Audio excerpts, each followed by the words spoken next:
Let me start by thanking the organizers for the introduction and for organizing this event, setting up this event, and inviting me to present. I'll start with a short prologue, a short avant-propos on what it means for iGEM to exist and what it means for us to be talking about such topics, such subjects today. You might have heard about Synberg. Before synthetic biology was a given, which is, I guess, for your generation, something that is very much the case. You don't necessarily interrogate what synthetic biology is and how it was developed. But before that was the case, the Synberg, which were the Synthetic Biology Engineering Research Center, was a program that has been funded by the US government for 10 years between 2006 and 2016 that had a very specific goal that was self-described right here, which was to create useful biological systems from standard interchangeable parts. That is, applying a mindset that came from engineering, from software development to biology in order to be able to, again, quote unquote, build complex applications for real-world problems. Now, this research program had five main elements, five main pillars that were called the parts, the devices, the chassis, the practices, and the test beds. And what is very interesting today for this conference in particular is that iGEM kept this kind of divisions, and what we're doing right now is what we're called practices. Now, those practices, this practices pillar element in the Synberg was led by someone, an anthropologist at UC Berkeley called Paul Rabineau, who was my supervisor when I was there, who built this pillar and defined it as such, the policies, procedures, and ways of thinking about ethical, legal, and social issues, as well as safety and security. And so the fact that despite the pandemic, one of the things that still happen within iGEM is the practices, the so-called practices pillar, means that out of the different elements that were produced thanks to Synberg, it seems that the practices is one of the pillars that came up with actual tangible outcomes. The fact that you reflect upon what you want to do, and rather than just focusing on techniques, you also ask yourselves why you are engaged in such a way of trying to change the real world and to solve real world problems. So that said, today we're going to talk about what is my research subject, that is genome editing and CRISPR. Again, for you, CRISPR might be a given, because it first broke out in the public sphere 7 to 8 years ago.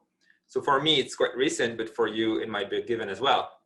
However, though it is a relatively recent syntagma, the idea that is behind CRISPR and genome editing itself is at least decades old, and you could even make the case that is more than a century old. That is the idea to be able to induce a change in a gene, that you can change the genetic information in a living organism, and then you can influence the outcome, the traits, the phenotypes that will happen after that. So in this short presentation, I will first focus on one possible history of genome editing, since it hasn't really been stabilized yet. And then I will build on that to try to show and contextualize for you, give you keys to understand what is at stake on a social, on a political, institutional level with technologies such as genome editing. So I will start this little history, and you notice that this presentation, I will just make a short note right there. This presentation is an observable notebook. You can fork it, you can check the code that is behind it, you can check the dependencies, everything is open source. So you're very welcome to go in the chat, click on the URL, and try to manage this notebook on your own if you don't want to be following my video feed, or if you want to check something afterwards. So I'll start by gene targeting. In 1986, Mario Capecchi and his team published a paper in which they show that they can correct a defective gene residing in the chromosome of a mammalian cell. So, as you know, mammalian cell can mean many things. In that case, it's embryonic mice cells, so not exactly the same thing as somatic human cells. But however, it was the first time someone could, after dreaming of that for so long, could make a proof of concept of something like that. Now, in order to do that, to modify genes with a sequence, not any sequence, but a sequence that you choose, what you need to write on is called HTR. So HTR is one of the repair pathways that are present in almost all life forms. It's specifically present in yeast, but many life forms do use HTR. That is basically repairing a broken chromosome using a template.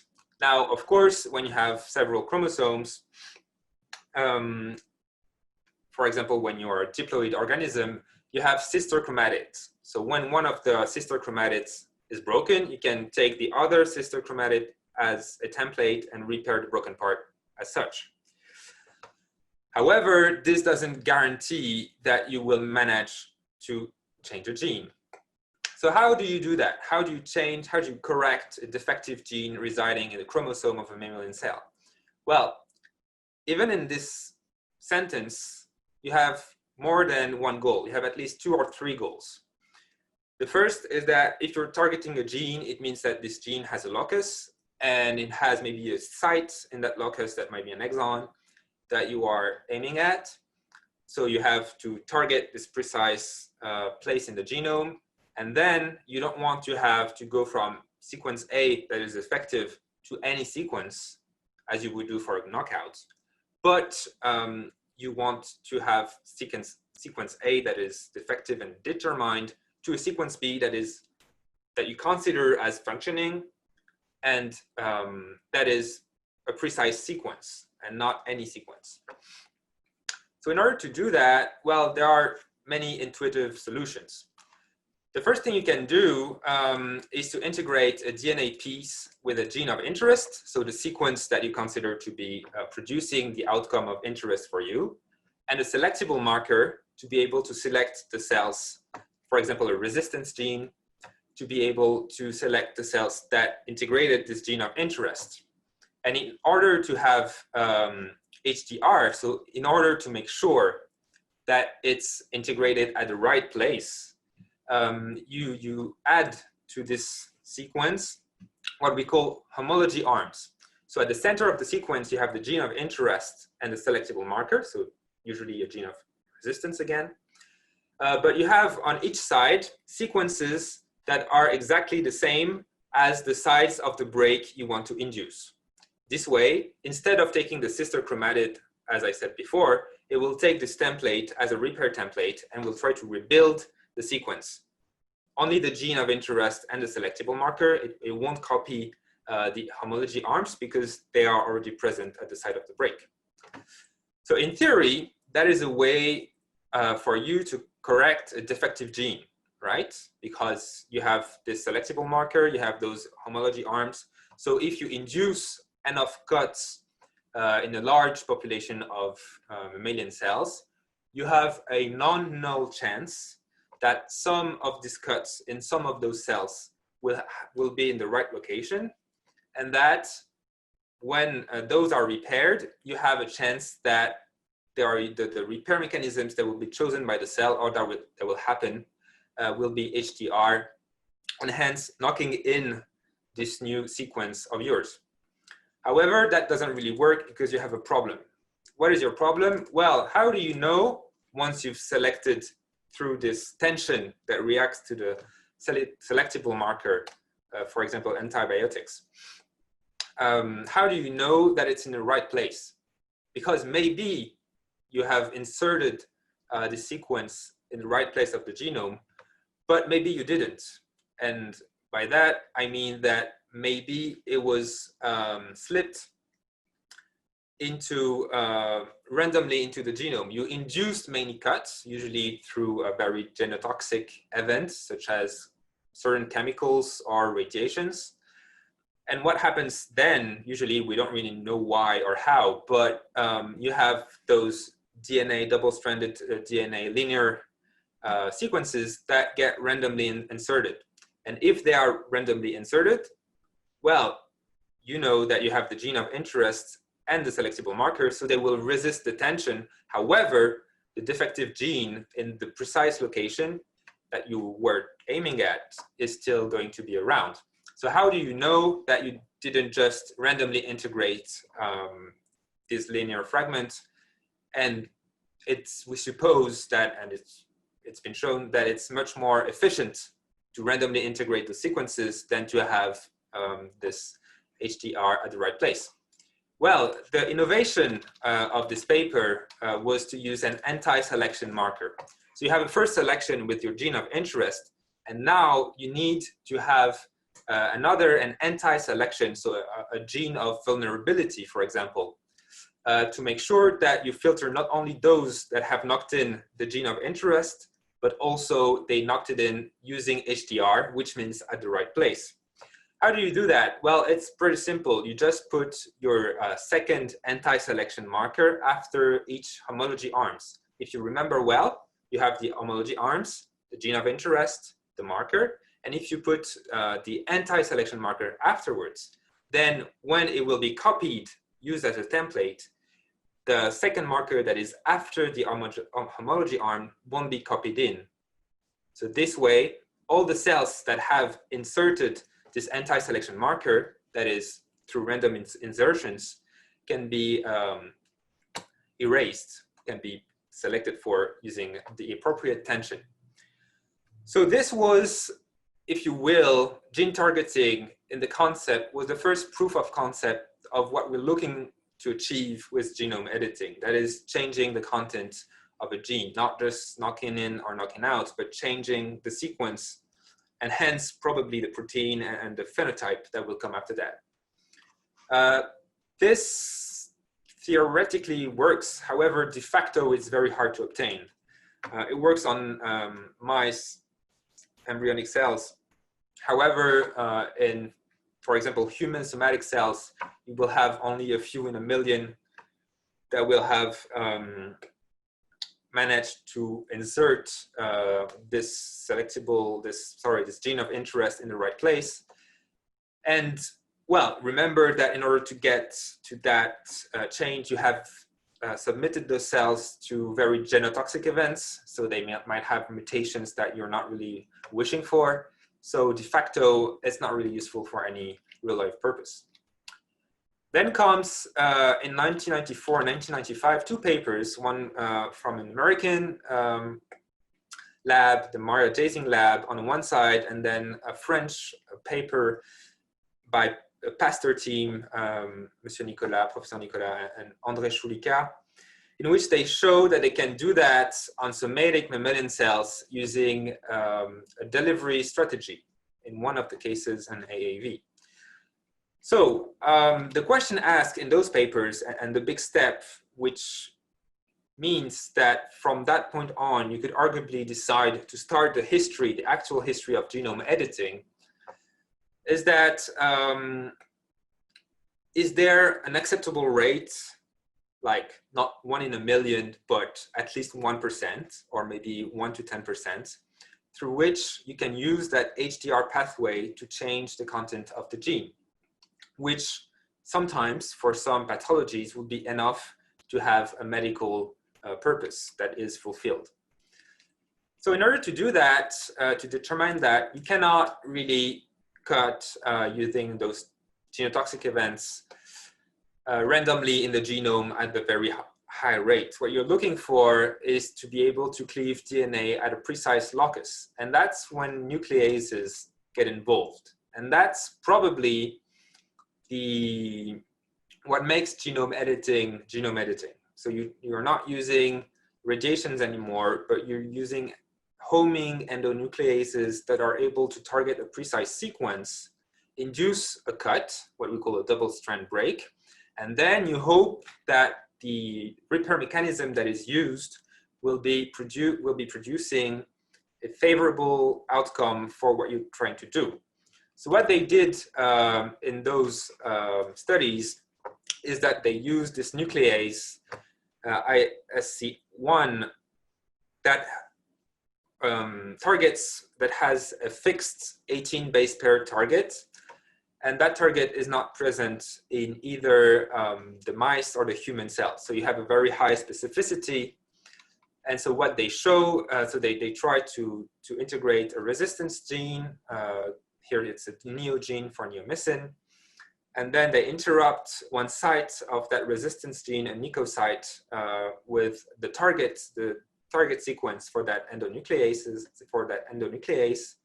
You transfect the nuclease to the cell, and then you see which survives. So which has been cut, repaired with the template, the nicosite, that re-enables the resistance gene, and you see which one survive. And then they had this surprise to show that even those that didn't repair, because they were not provided with a template, some of them survived, which means that other repair mechanisms can also reestablish, though it's very inefficient, the resistance. So I won't go in much detail because I don't have much time and I want to be able to present the rest.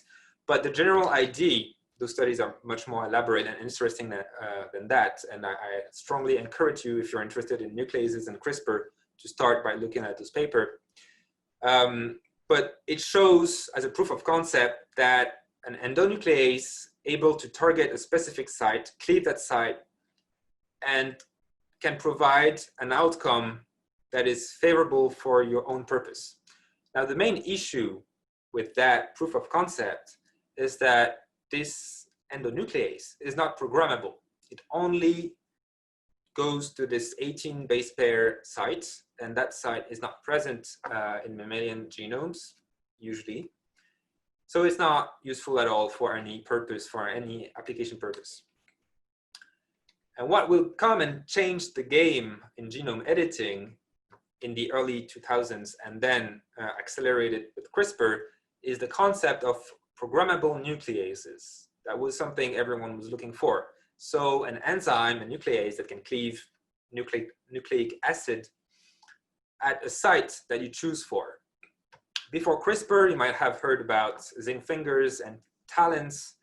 However, those are, I don't want to say earlier generations, because they probably can still be very efficient for very specific purposes. However, in a research context, it's much more likely that you will use CRISPR rather than try to use zinc fingers or talons, though they have shown in clinical trials that they can be very useful to treat some diseases.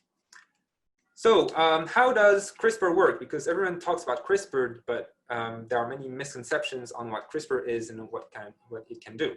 So this short interactive graph shows how CRISPR works. So you have two DNA strands, and this is CRISPR.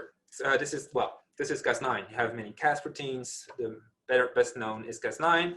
Here you have a single RNA guide, and this is for the PAM sequence. So it's a 3-letter sequence, any base pair, and then you need to have GG right there. So you could fill that in. I won't do it because it takes time. If you click on this little black circle, it autofills randomly the content. So Cas9 is in the nucleus, it bumps around, and sometimes it comes close to a DNA strand, and it tries to bind to the PAM sequence. As you see right here, it's not a GGCC combination, so it won't cleave. It keeps bouncing around, and finally it finds a complementary sequence for the PAM sequence. It stays bound to the DNA long enough for the single RNA guide to try to hybridize with the sequence. However, here the sequence don't match, so it doesn't bind enough, it doesn't stay long enough for the enzymatic cleaving activity to occur. So this will take a bit more time because it needs to generate the appropriate sequence. But once it validates both the PAM sequence and the single guide sequence, then what will happen is that it will be able to bind for long enough to be able to cleave the DNA. So here you see everything is complementary and the DNA is cleaved, and then you have your chromosome that has been broken in this very specific site. That is very interesting. So we talked about HDR, how we can use a template for an homology arms for a break to be repaired using a different sequence. However, in most organisms that are not yeast, HDR is pretty, at least it's not used as much as other pathways. And one of the main pathways that are being used is non-homologous end joining, so NHEJ, that is being illustrated right there. So you have your broken chromosome right there that we just broke. The first thing that will go to those to this break are Q complexes. So there is actually a debate on how you should pronounce Q, because those Q complexes were first identified by a Japanese team, and so the Q here is actually the name of a patient. But since it was published in English and there is an anonymization issue, we don't know which Japanese Q it is, so we don't know really how to pronounce it. There is a bit of an unsolvable problem. So when you say Q complex, you're wrong, but you don't have any way to pronounce it in the right way. Those Q complexes will bind to the ends of the DNA that has been cleaved, which will prevent HDR or other pathways to be called into action. And at the same time, they will recruit DNA PKCs that in turn will recruit the ligase, ligase 4, that will repair the DNA. So we'll just bind the two ends together instead of trying to rebuild the missing parts if they exist. And usually they do exist because now we know that Cas9 create little resections when it cleaves the DNA. However, this is the best case scenario. What usually happens, well, what sometimes happens, is something that we call indels. So we go back to the stage where the ligase is here, but it's not bound back together yet. And what happens is that you have little insertions or deletions that we call indels, and that will trigger a mutation. By definition, that's what we call a mutation. This can be also useful as a genome editor if that's what you want to do. When you do that on promoting sequences, for example, that's how we can knock out whole genes. That's what happened with this Crispr baby outrage 2 years ago when this Chinese researcher, He Jiankui, induced a knockout of a gene to emulate the behavior of a known variant that is CCR5 delta 32 that doesn't express a specific receptor on T cells, and that would provide some kind of protection against a specific strain of HIV.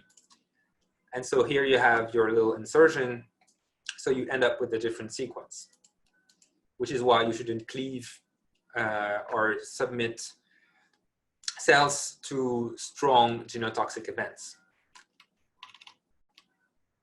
Let's move on to biopolitics and what it means to be in COVID times with technologies such as CRISPR around.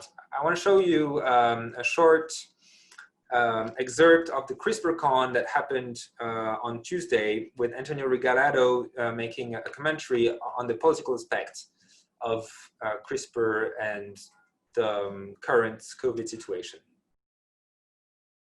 I wanted to just jump in and follow up on a couple of other things and then get back to your point, Tamar. First of all, do scientists have a platform to communicate? More and more, they're on Twitter. There's scientists who are taking over the conversation with Twitter threads, and the journalists go to them, and the journalists literally, including me, quote from the tweets. There's a powerful new platform and a powerful new group of scientists, and I don't know if it I don't know what tenure committees think, but this is a potent force, especially in the pandemic. I want to say that CRISPR, we should get to CRISPR. The reason CRISPR is good for journalism is it creates a story big enough that everybody can write about it and, you know, delve into the details or whatever angle that they want. They're really just writing about biotech. It's an excuse to visit biotech in 2020. To me, what CRISPR is. Lastly, Tamar, something horrible is happening. It hasn't happened to CRISPR yet because I don't think Donald Trump has ever uttered the word CRISPR. He had nothing to say about the CRISPR babies. But with a pandemic, now suddenly biotech and science has been sucked up into this political conversation, which is, I mean, incredibly interesting, but also excruciatingly stupid because there's only two sides. Every question has two sides, and they're political sides, like a conservative side and a liberal side, And which is excruciatingly dumb. And if Donald Trump says it's white, the entire science community is committed to getting the message out that it's black. right, also whether they're right or not. I mean, once Donald Trump, exactly, once he takes a side, then you know, people can't update their own views because they don't want to agree. There was a tweet that I saw, and somebody said it. I will not take a vaccine until Biden is elected. Well, I will not take a coronavirus vaccine until Biden is elected. I mean, that is something really to chew on. Okay, I'm back with my mic. So if you're interested in watching the full debate, you can just click on that link. It will show you this debate with Antonio Regalado, Tamar Haspel, Elliot Kirsch, and Professor Wu Ting from Harvard. It was a very interesting talk. So what does it mean to live in a biopolitical world? Well, as we said, those concerns that were raised by capacity to alter genes in living organisms, human included, but not only, the whole biosphere is concerned, are more than a century old. Now, they have a very specific political component in our current period. And Sheila Jasanoff, who is a very well-known scholar in this field, asks that question, but she asks it before CRISPR. So it gives you a hint that it was really around before. Will continued advances in the life sciences produce a new genetic underclass? And will they simultaneously increase the state's already immense power to define, classify, and regulate life itself?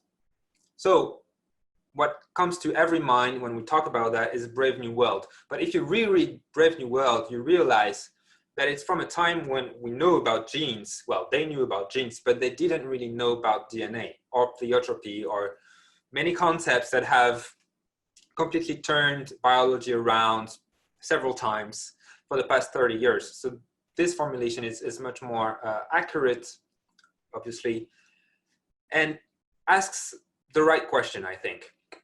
Because right now, 10 years after this publication, maybe 15 years after this publication by Sheila Jasanoff, genome-edited babies have been born.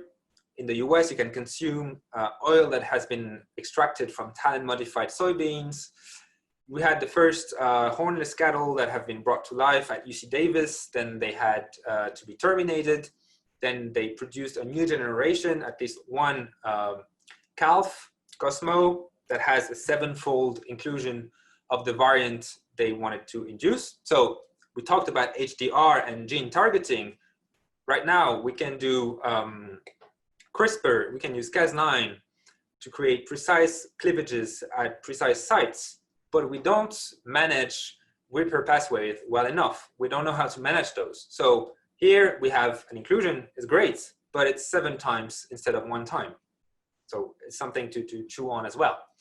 However, those organisms exist. So now the biosphere is both home to the edited and the non-edited. So this idea of having a new genetic underclass is really something. And now, and what is the core of the biopolitical question is that what is the state able to do or allowed to do with such power? You can turn that in a way of what can I as an individual do, but usually that will have only consequences for you. But if we scale that up and we start talking about gene drives or an infrastructure to do germline editing on a larger scale, how do we manage that power that is given by such techniques on a collective level, at the national level, but also at the international level. Now, most of the questions that are being asked are not new because they come from previous controversies, such as the bioethical debate over IVF and PGD, so the screening of embryos to check for variants that are considered pathogenic. GMO debates have been around forever now.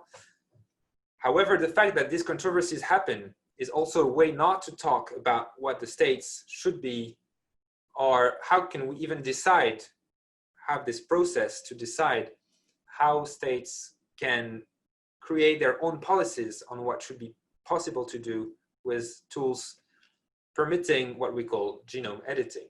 And I will end right there. If you want to learn more, you can please follow this link where I develop those ideas further, but I think we will stop right there and now open to questions.